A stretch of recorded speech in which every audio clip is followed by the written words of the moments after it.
esse fator pitoresco foi que, nessa empresa de sistema de freios, isso aconteceu milagrosamente. Como? Porque eram departamentos completamente distintos. E que não se conversavam, né? Não se conversavam. E existia até uma certa distância. Não, havia completa distância física e psicológica. Determinados diretores de produção proibiam o engenheiro do produto de ir para a fábrica. Eu vivi isso, né? Então, por isso que eu posso dizer que a gente tem uma bagagem grande, porque isso aconteceu na minha vida profissional.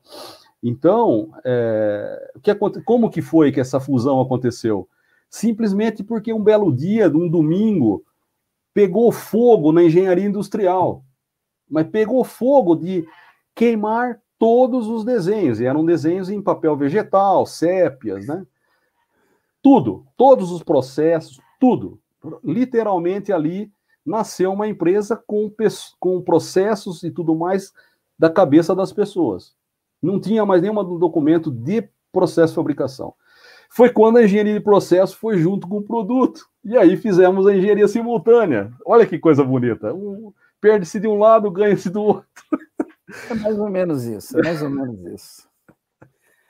Pois é, triste. Então, assim, bom, e aí vem, né? Daí vem depois que você está nas amostras já de produção, tem todos os estudos de capabilidade, tryouts, 2 dias de produção, para você validar o processo. E agora tem um outro aspecto muito importante aqui, é que como você desenvolve as primeiras amostras de produção no PIPAP e tal, em números baixos, acontece que para as peças de origem química, como material de atrito, por exemplo, compostos químicos e compostos de borracha, você, nas amostras, você consegue menores, em menor quantidade, e você consegue maior precisão, campos de tolerâncias menores.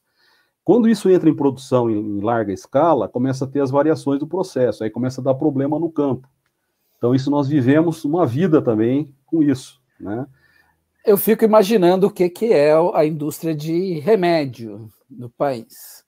Né? O que a gente recebe quando recebe um remédio no país. Porque nós temos isso, nós temos esse controle de variabilidade, nós temos essa em larga escala, então é sempre uma pergunta no ar. Se alguém aí tiver conhecimento e for dessa área, pode nos deixar aqui um recado para que a gente aprenda. Eu não conheço essa... Por favor, né? É um comentário pessoal, não levem em conta, mas o meu médico recomendou que todos os meus remédios, no mínimo, sejam comprados de laboratórios, não de farmácias. Farmácias de manipulação, né? Isso é um comentário dele. Eu acreditei porque ele veio com dados estatísticos para mim. Eu acabei comprando a lógica dele e só compro de laboratórios, né? Que nem sei como são feitos, mas a variabilidade seguramente é menor do que um processo manual, né? Então, há controvérsias.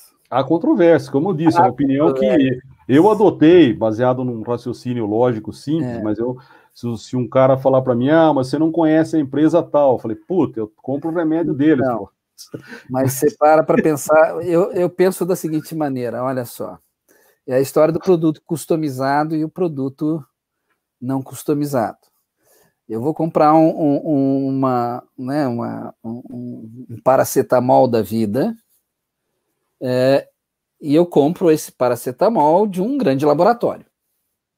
Esse laboratório está fazendo um produto em larga escala, em grande quantidade, e não sabe para quem é, como é, não tem nada de histórico, não tem nada de nada. Ele entra naquela situação de produção em massa. Ele faz, eu que entendo, eu que sei, eu que controlo a variabilidade, eu entrego e você tem que consumir apenas, ponto. Aí você vai para um laboratório de manipulação, você está levando uma receita, tem as quantidades. Pode ser que a balança dele não esteja tão aferida. Pode. Mas eu acho que a variação ainda é menor do que um processo em massa. Né, nesse aspecto. Então, há controvérsias, mas isso aqui foi só para a gente para eu gerar o contraponto, senão fica sem graça. Então, legal. Para você, por exemplo, você sabe quantos componentes fazem parte de uma lona de freio? Não faço ideia. Mais ou menos de 55 a 65 componentes. Então, químicos, né? Químicos. Então é uma coisa bem delicada quando a gente for pensar em variabilidade. Agora, se você chegar com uma fórmula dentro de um local, para um laboratório, e dizer assim, preciso que você me reproduza essa fórmula, eu acho que a chance dele ter as quantidades mais próximas do que você pediu ser mais interessante do que... O processo até de seleção dos componentes e a nível de formulação, ok.